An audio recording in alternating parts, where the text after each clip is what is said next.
오늘 마가복음 5장 25절에서 34절 말씀 함께 나누기 원합니다. 예수님께서 바닷가에 계셨습니다.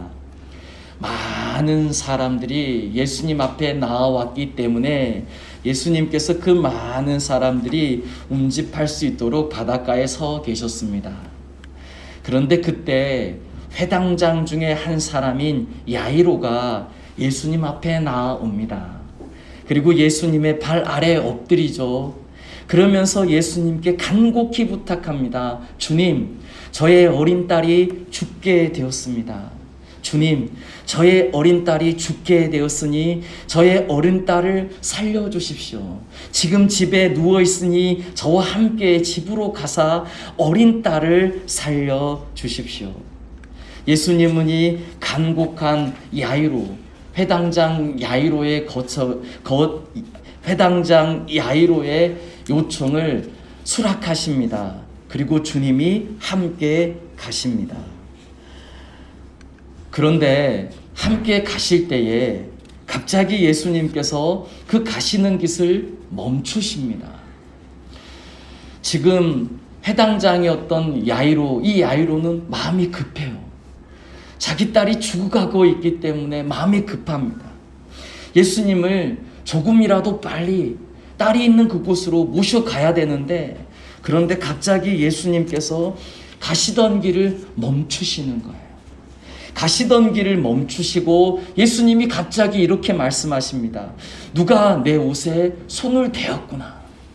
누가 내 옷자락을 붙잡았구나. 제자들은 예수님을 보면서 이렇게 말하죠. 주님 주변에 많은 무리가 있습니다. 이들이 우리까지 에워싸고 있습니다. 누군가가 밀었을 것이고 누군가가 예수님의 그 옷깃에 손이 닿았을 것입니다. 주님, 누가 주님의 손을, 주님의 이 옷자락을 의도가 있어서 붙잡은 것은 아닐 테니 어서 가시게요. 우리 지금 야이로의 딸이 죽어가고 있으니 그 딸 살리러 가는 길 아닙니까? 옆에 야이로 보십시오. 야이로 지금 조급해합니다. 주님이 여기 멈춰서니까 야이로 지금 얼굴이 점점 조급해집니다. 주님, 빨리 가십시다. 그런데 주님께서는 계속해서 가지 않으세요. 가지 않으시고 누군가가 내 옷자락을 붙잡았다. 누군가가 내 옷자락을 붙잡았고, 그리고 그 옷자락을 붙잡은 그 붙잡음 때문에 그의 병이 나았다. 역사가 나타났다. 그 사람이 누군지 나는 찾아봐야겠다. 그러면서 예수님께서 계속 그 주변을 둘러보시는 겁니다. 이때 오늘 본문 33절에 보니까 한 여인이 주님 앞에 나왔습니다. 그리고 그 주님께 그 모든 사실을 아뢰입니다. 사랑하는 성도님들, 오늘 주님 앞에 고침을 받은 여인은 12년 동안 혈루증을 앓는 여인입니다. 당시 이 혈루증은 못 고칠 병입니다. 그래서 이 혈루증은 신이 내린 저주라고 생각했습니다. 신이 내린 저주, 혈루병. 그래서 이 혈루병을 앓는 자는 전부 다 부정한 자가 되었어요. 그리고 그 부정한 자와는 상종하면 안 된다.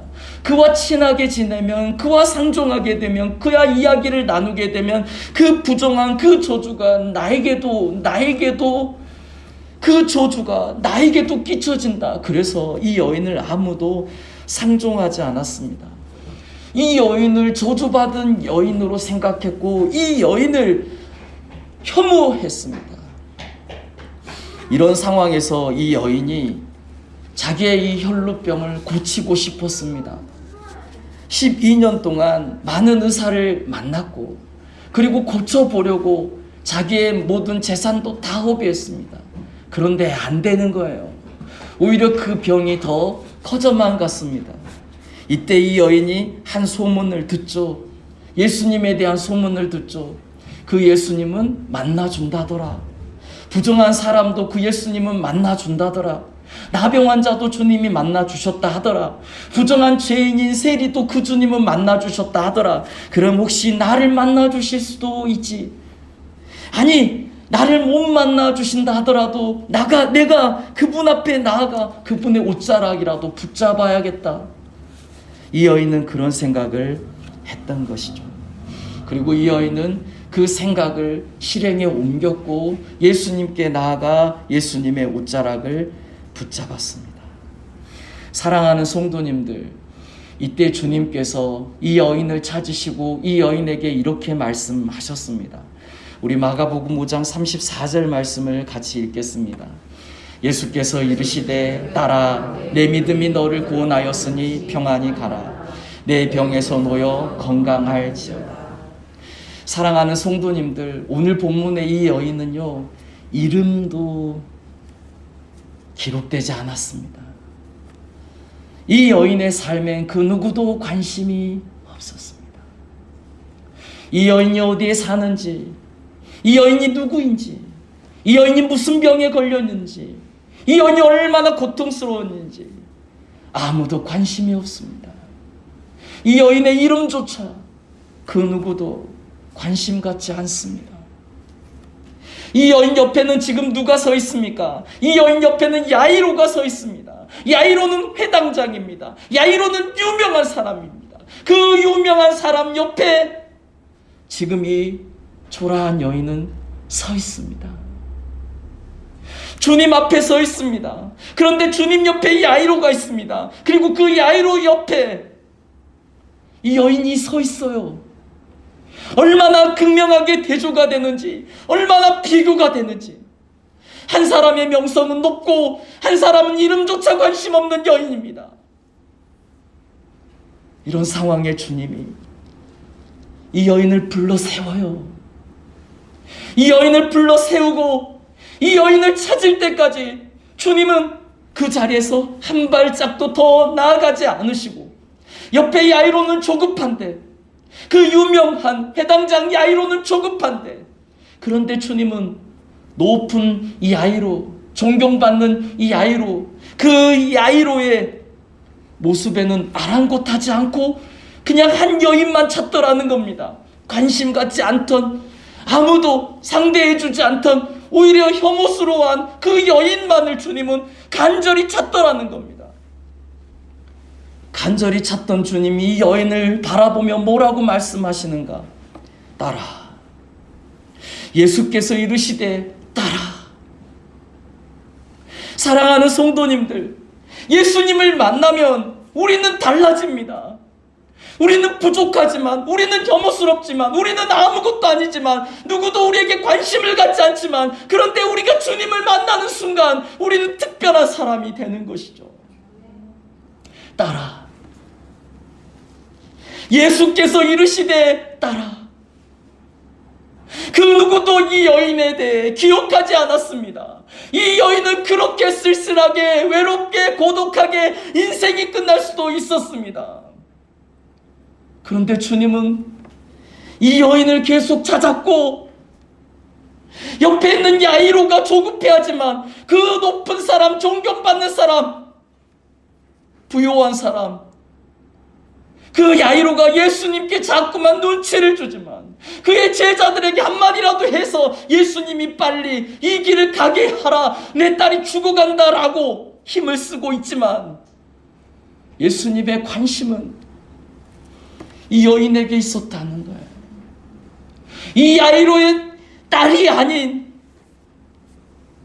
12해 동안이나 혈루증을 앓는 이 여인에게 주님은 관심을 가지고 있었습니다. 주님은 이 여인을 만나야만 했습니다. 왜냐하면 이 여인을 주님이 만나야만, 이 여인은 평범한 사람, 아니 혐오스러운 사람, 저주받은 것 같은 사람, 그래서 주의 영광과 관계가 없는 것처럼 치부되는 이 사람을 바꾸어 주실 수 있기 때문에, 존귀한 사람으로, 주의 은혜가 넘치는 사람으로 바꾸어 주실 수 있기 때문에. 사랑하는 성도님들, 오늘의 본문이 우리에게 은혜가 되는 이유는 우리도 이 여인과 같기 때문입니다. 저도 이 여인과 같기 때문입니다.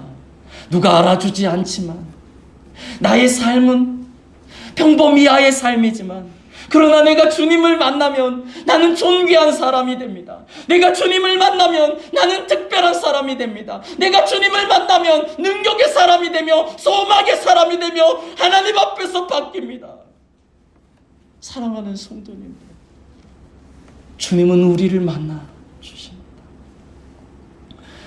오늘 본문에 보면 주님이 말씀하십니다. 내 믿음이 너를 구원하였다. 그런데 사랑하는 성도님들, 이 여인의 믿음이 대단한 믿음은 아니었잖아요.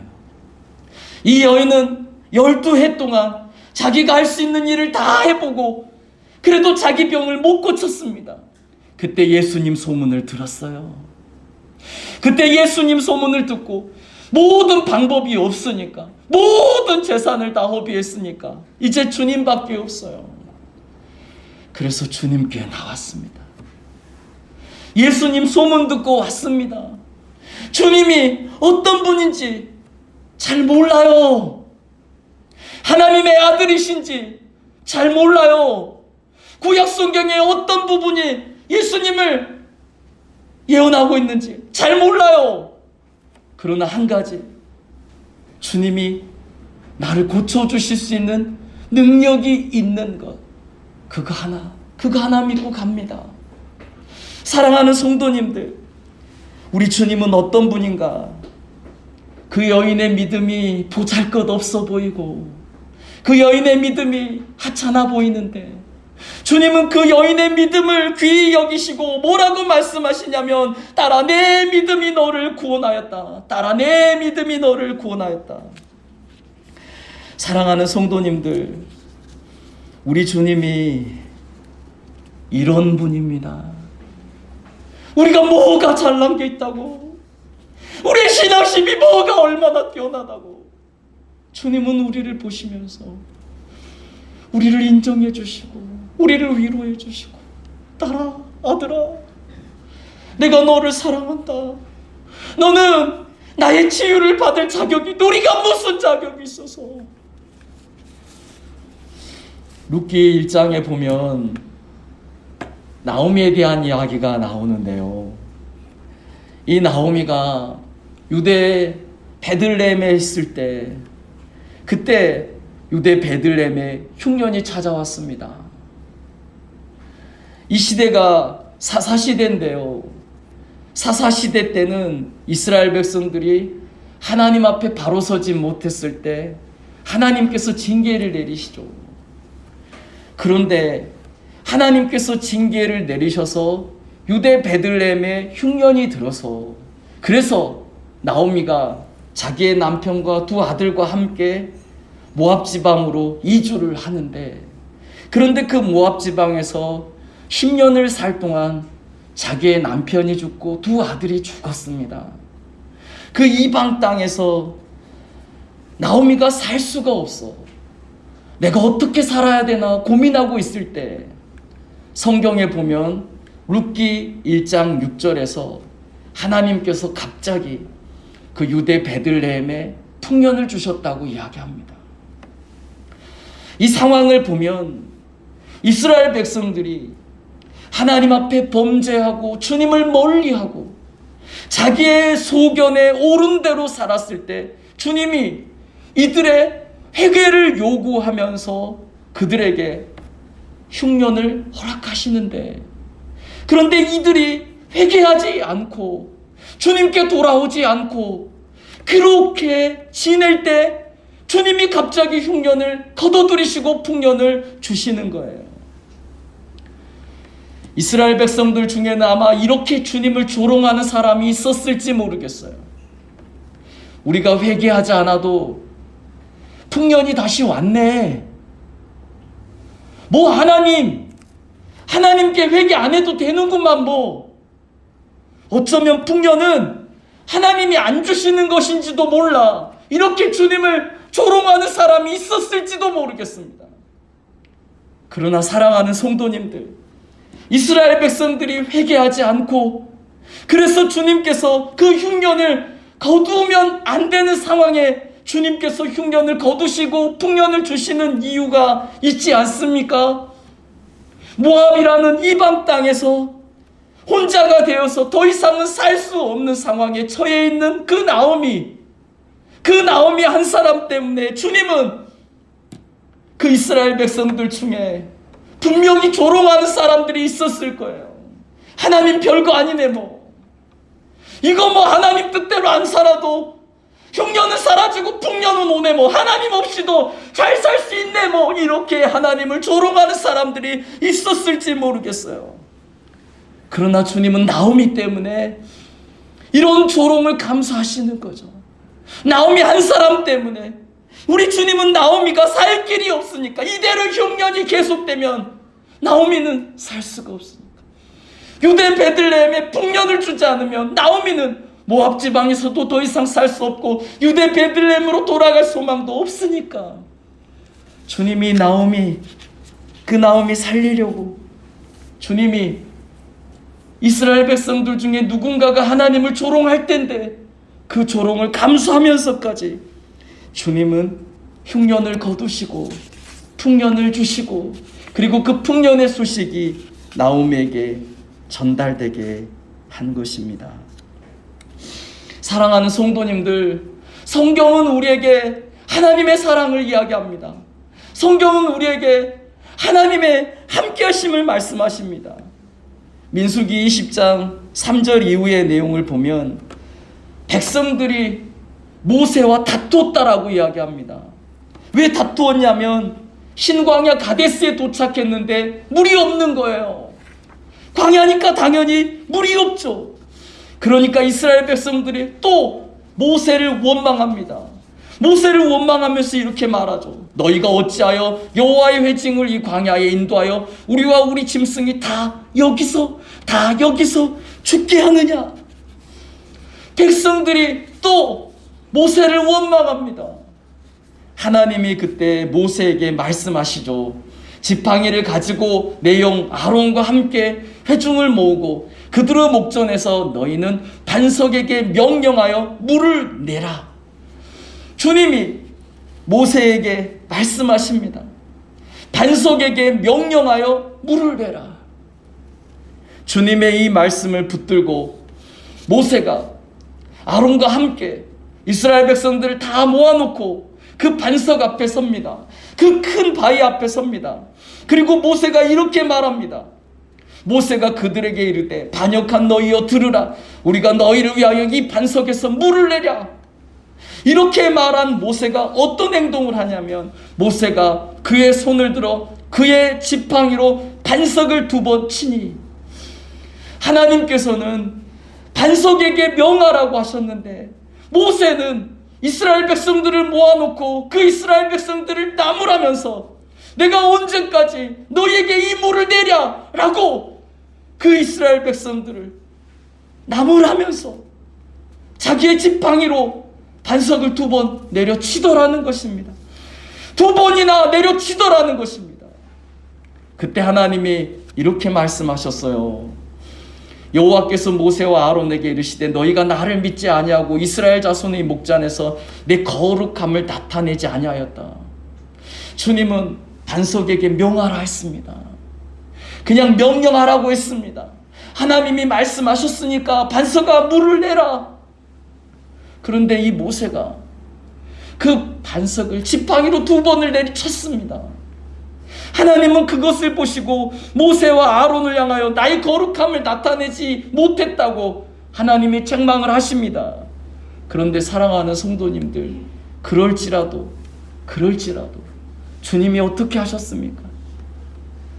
모세와 아론이 하나님의 거룩함을 나타내지 않았다 할지라도, 주님의 명령대로 순종하지 못했다 할지라도 하나님이 어떻게 하셨습니까?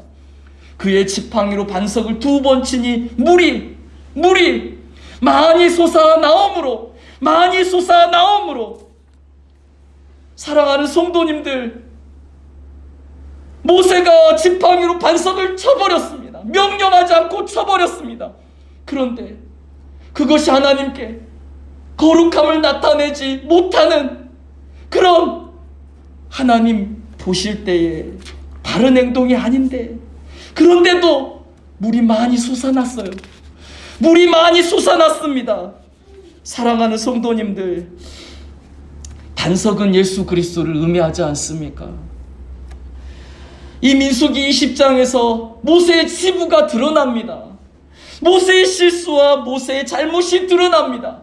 그럼에도 불구하고 하나님은, 모세가 하나님의 거룩함을 나타내지 못했음에도 불구하고 하나님은 그가 반석을 치니까 많은 물이 솟아나게 합니다.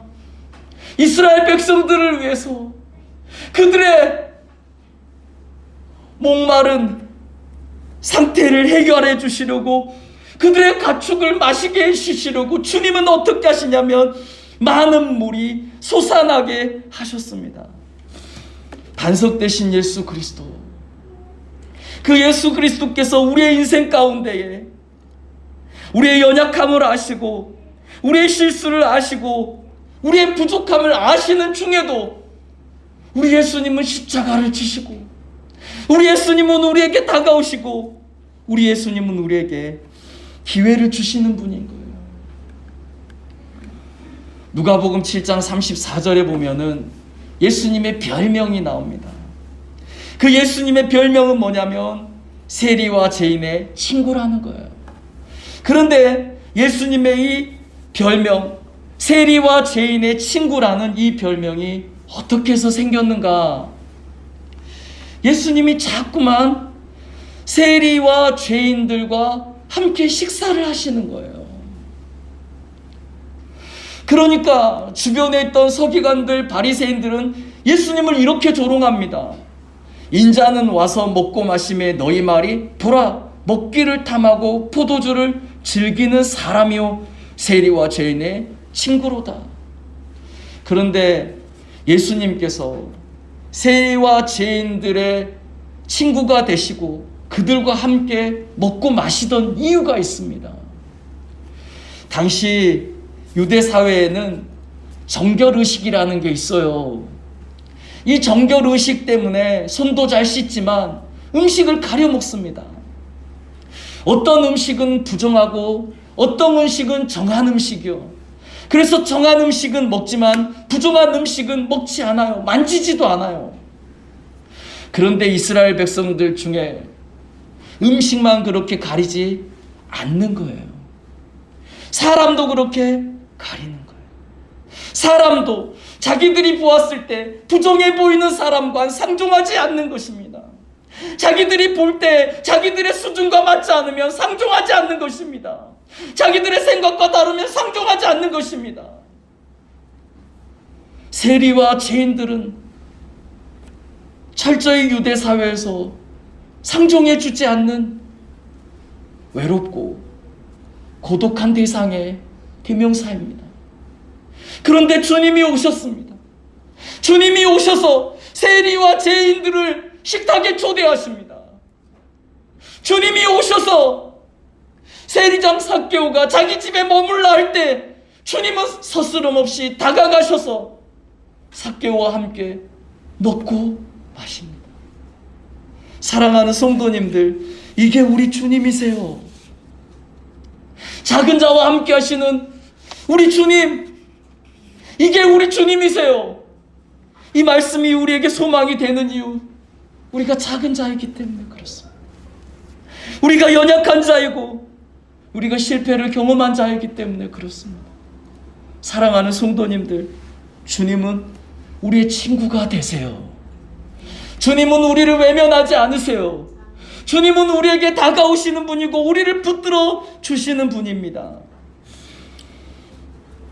주님의 삶의 방법을 보면 주님은 영웅적인 삶을 살지 않았습니다. 주님은 태어나면서부터 주님은 왕궁에서 태어나지 않고 주님은 마구간에 태어나셨습니다. 주님은 영웅적인 삶을 살지 않았습니다. 주님은 권력이 있고 능력이 있고 부유한 사람들만 상대하지도 않으셨습니다. 주님은 세리와 죄인의 친구였고 살 길이 없는 나오미에게 다가가시는 분이었고 오늘 본문에 이름조차 언급되지 않는 그 여인에게 다가가시는 분이 우리 주님이었습니다.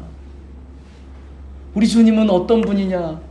우리 주님은 누구를 만나도 고치시는 분이고, 누구를 만나도 변화시키는 분이셨습니다. 우리 주님의 그러한 누구를 만나도 바꾸시고 누구를 만나도 고치시는 그 주님의 능력은 어디서 나오는 것입니까? 물론 예수님은 하나님이시기 때문에, 전능하시기 때문에. 그러나 그 예수님의 삶의 궤적을 보면 우리 예수님은 본인이 큰 사람들과 함께 큰 영웅적인 일을 하시기보다는 작은 일이라도 그 안에 큰 사랑을 부어주시는, 생명을 살리는 삶을 사셨다는 거예요. 사랑하는 성도님들, 그래서 우리에게 소망이 있는 겁니다. 우리 주님은 작은 일이라도 다가오셔서 큰 사랑을 부어주시는 분입니다.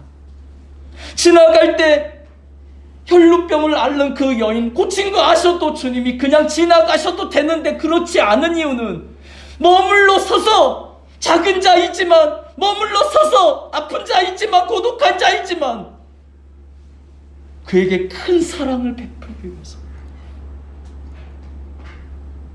그를 특별한 사람으로 만들어 주시기 위해서 주님은 머물러 서서 해서 찾으신 겁니다. 사랑하는 성도님들, 이게 예수님이 우리에게 주시는 삶의 방법이고, 또 이게 우리 주님께서 우리가 능력 있는 삶을 살 수 있는 방법으로 알려주신 주님의 도구가 되는 것이죠. 창세기 30장에 보면 라헬이 자녀를 낳아요. 라헬이 자녀를 낳을 때 자기가 직접 낳지도 않아요.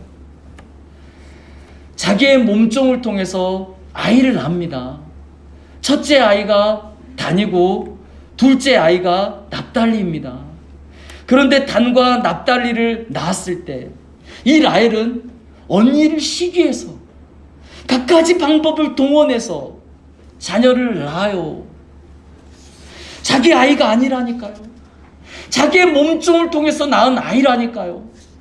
그런데 자기의 몸종을 통해서 아이를 낳을 때도 뭐라고 말하냐면 단이라고 말하면서, 나는 억울했는데 이제 좀 억울함을 풀었다. 또 납달리라고 말하면서 내가 경쟁해서 이겼다고 이야기를 하는 거예요. 사랑하는 성도님들, 이게 세상 사람들의 방식입니다. 세상 사람들은요, 그게 경쟁하여 이기려고 합니다.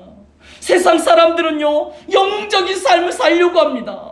세상 사람들은요, 다른 사람의 유익이 아닌 자기의 유익과 자기의 그 명성을 위해서 살려고 합니다. 자기가 드러나고 자기가 인정받으려고 삽니다. 그게 세상 사람들의 방법이에요. 그런데 주님은 그렇지 않다는 거예요. 주님은 철저히 낮은 자를 위하시고 필요한 자에게 다가가시는 분, 그분이 우리 주님이십니다. 예레미야 17장 11절 말씀, 불의로 치부하는 자는 자고새가 낳지 아니한 알을 품은 것 같아서 그의 중년은 그것이 떠나가겠고 마침내 어리석은 자가 되리라. 세상에 사는 방법대로 우리가 자기의 영웅적인 삶, 자기가 인정받기를 원하고 자기의 큰 목소리를 다 따라야만 한다고 생각하고 내가 중심이 되어야 한다고 생각하고 내 생각대로 모두가 바꿔줘야 된다고 사는 그 사람들의 삶, 라헬과 같은 삶, 그 삶의 열매가 있을까요? 그 삶은 자고새와 같다고 합니다. 자고새는 자기가 낳지 않은 알인데 그 알을 품고 그 새끼새를 계속해서 먹이고 키우는데, 그 새끼새가 자라고 나면 자고새와 관계가 없는 거예요. 자기 엄마가 아니고 자기 아빠가 아닌 거예요. 그래서 둥지를 떠나간다는 거예요. 자고새는 아무것도 남지 않은 어리석은 자가 된다는 거예요. 라헬이 그토록 언니와 경쟁해서 이겨가지고 자기가 더 언니보다 나은 사람이 되려고 그렇게 해서 자기의 몸종을 통해 낳은 아이 단, 어찌 보면 자기의 큰아들 단. 사랑하는 성도님들, 그 단은요, 역대상 2장 10절에 12지파의 족보에 이름을 언급할 때 단지파는 아예 없습니다. 계시록 7장에도 이 지파의 인침을 설명할 때 이때도 단지파는 없어요. 왜 단지파의 이름이 다 빠졌는가? 그 이유에 대해서 성경은 이야기하지 않지만, 사랑하는 성도님들, 성경은 우리에게 이렇게 말씀하고 있는 거예요. 그렇게 살지 말라고. 영웅적인 삶을 살려고 하지 말라고. 주님 본받아 살라고. 마더 테레사가 가난한 사람들을 섬길 때에 사람들은 이런 말을 했습니다. 누구든 마더 테레사를 만나면 특별한 사람이 된다.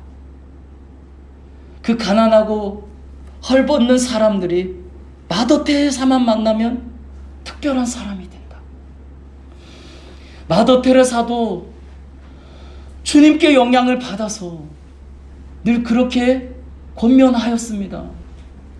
큰 일을 도모하는 영웅적인 삶을 살지 말고 작은 일에 당신의 큰 사랑을 쏟는 그리스도인의 삶을 살라고.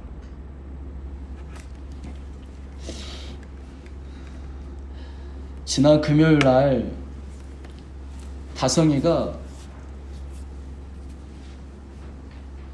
자기가 겪은 경험을 얘기해 주더라고요. 금요철야 때 저희가 금요철야 기도회가 끝나면 우리 성도님들 댁으로 돌아가시잖아요. 다성이는 제일 빨리 갑니다. 보통 다성이는 그때 우리가 마지막 기도할 때 본당 뒤편에 가서 불을 다 끄고요. 본당 맨 뒤에 있습니다. 그래서 끝나면 엄마와 함께 제일 빨리 갑니다. 그런데 그날은 안 갔더라고요. 저는 간 줄 알았어요. 저는 기도하고 다 가신 줄 알았어요. 그리고 더 기도하고 충분히 다 가신 것으로 계산되고, 그리고 앞자리를 정리하고 이렇게 일어서는데 다성이가 우리 김용순 집사님 저 앉아있는 저 의자에 앉아있는 거예요. 저는 우리 다성이가 아주 가끔 그럴 때 있습니다. 아빠에게 뭔가 좀 잘 보이고 싶을 때 이 아이가 계속 장난치다가 아빠가 이렇게 일어날 때쯤에 와서 딱 기도하는 그런 신용을 할 때가 가끔 있었거든요. 제가 모른 척 했지만 다 압니다. 그날도 혹시나 그런가? 그러고 그냥 특별한 관심을 안 주고 여기저기 좀 정리를 하고 그리고 이제 가려고 했어요. 근데 보통 다성이가 그런 눈치를 주면 안 일어나는 거예요. 기도하고 있는 거예요. 그래서 저도 다성이 뒤에 의자에 앉아서 기도했어요. 다성이가 기도가 끝날 때까지. 근데 이 녀석이 기도가 끝나고 일어나더라고요. 아빠, 나 세수 좀 하고 가야 될 것 같아. 야, 무슨 세수냐? 집에 가서 씻자. 아니, 안 돼. 나 눈물 콧물이 너무 많이 나서 세수를 해야 된다. 세수를 했어요. 집에 가는 길에 자기 얘기를 해요. 철야 예배 기도회가 끝나고 기도하고 싶어서 남았다는 거예요. 그리고 기도를 하고 있었다는 거예요. 처음에는 하나님께 감사하는 마음, 그리고 하나님께 감사할 만한 일들을 머릿속에 떠올렸다는 거예요. 그리고 주님께 감사하고 있었다는 거예요. 철야 예배 기도에 나오게 하셔서 감사합니다. 다 가셨는데 혼자 남아서 기도하게 하셔서 감사합니다. 그러고 계속 감사 기도를 하고 있는데 저희 기도할 때 찬양을 틀어드리잖아요. 그 찬양에 귀가 가더라는 거예요. 그 소리에 집중이 되더라는 거예요. 그러고 있는데 자기도 모르게 갑자기 눈에서 막 눈물이 왈칵왈칵 쏟아지더라는 거예요. 자기가 울 생각을 전혀 안 했다는 거예요. 억지로 울려고 한 것도 아닌데 그런데 갑자기 눈에서 눈물이 막 쏟아지더라는 거예요. 조금 있으니까 코에서 콧물이 막 쏟아지더라는 거예요. 그런데 이게 멈추지를 않더라는 거예요. 자기의 소매로 눈물을 닦는데 이게 안 닦아지더래요. 계속 나더래요. 그래서 계속 닦았대요. 집에 가면서 소매를 보니까 소매가 젖어 있는 거예요. 다성아, 네 소매가 왜 젖어 있냐? 아까 눈물이 너무 많이 나서 닦고 그래서 소매가 젖었다고.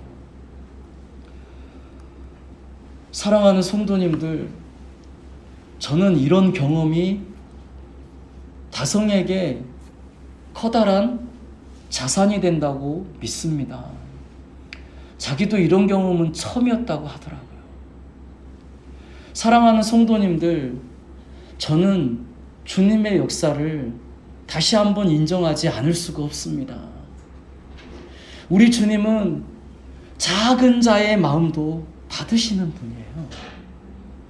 작은 자의 결단도 받으시는 분이에요. 초등학교 5학년 내 주님을 향한 그 마음도 받으시는 분이에요.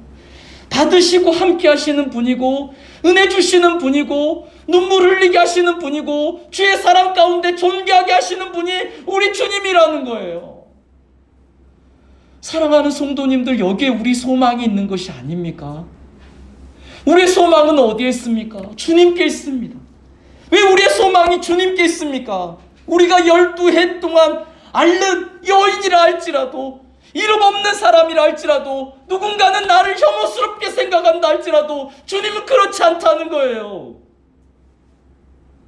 우리의 믿음이 소문으로 겨우 귀동냥으로 얼어들은 믿음이라 할지라도 주님은 그렇지 않다는 거예요.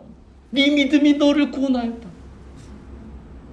다가오셔서 주님은 말씀하시는 거예요. 딸아, 내 믿음이 너를 구원하였다. 우리가 도대체 누구이기에 주님은 우리에게 찾아오셔서 우리에게 딸이라고 말씀하시고 아들이라고 말씀하시는가요? 우리가 도대체 누구이기에 주님은 우리에게 오셔서 우리가 특별한 사람이라고 말씀하시고 우리를 고귀하게 이끌어 주시는가요? 사랑하는 성도님들, 주님 앞에 나갑시다. 주님을 만나십시다. 주님은 우리를 만나주시고 주님은 우리를 귀히 여기시고 주님은 우리를 특별한 사람으로 세워주십니다. 우리 예수님은요, 우리를 어떻게 해서 만나셔서 우리를, 이름 없는 우리 인생 가운데 실패와 우리 못난 구속 때문에 우리 인생이 너무 혐오스럽다 할지라도 우리 주님은 우리를 어떻게든 만나서요, 우리에게 아주 존귀한 인생, 딸아, 아들아, 어린 아이들도요, 제 아빠가 누구래? 그러면 사람들이 보는 눈이 달라져요. 어린 아이들도요, 제 부모가 어떤데 그 얘기 들으면 그 아이에 대해서 태도가 달라집니다. 예수님 말씀하셨어요. 딸아, 예수님 말씀하셨어요. 아들아, 이제는 우리 안 그랬잖아요. 이제는 우리 얼마나 부족하고 초라하고 무능했는가요? 그런 우리를 주님이 말씀하셨어요. 딸아, 아들아, 우리는 그 주님을 가까이에 두면 우리는 변합니다. 우리는 바뀝니다. 그 주님은요, 작은 자에게라도 큰 사랑을 베푸시고요, 십자가 사랑을 베푸시고요, 자기 생명을 내어주셔가지고요, 모두를 바꾸시는 분이었습니다. 그 주님이 오늘 나를 바꾸시기를 원하세요. 나를 고치시기를 원하세요. 이 시간 주님 앞에 초등학교 5학년의 작은 고백도 받으시면서 큰 은혜를 부어주시는 주님, 우리에게 그 은혜를 부어주시고 우리를 바꾸어 주실 겁니다. 우리를 고쳐주실 것입니다. 주님 앞에 나아갈 때, 주님 앞에 나아갈 때, 이 시간 우리 주님께 나아가십시다. 주님, 나를 특별한 사람 만들어 주십시오. 나를 완전히 다른 사람 만들어 주십시오. 주님, 나를 고쳐 주십시오. 온전케 해 주십시오. 이 시간 우리 주님의 성호를 한번 부르시고 우리 함께 간절히 기도하며 나아갔으면 좋겠습니다. 우리 함께 기도하십시오.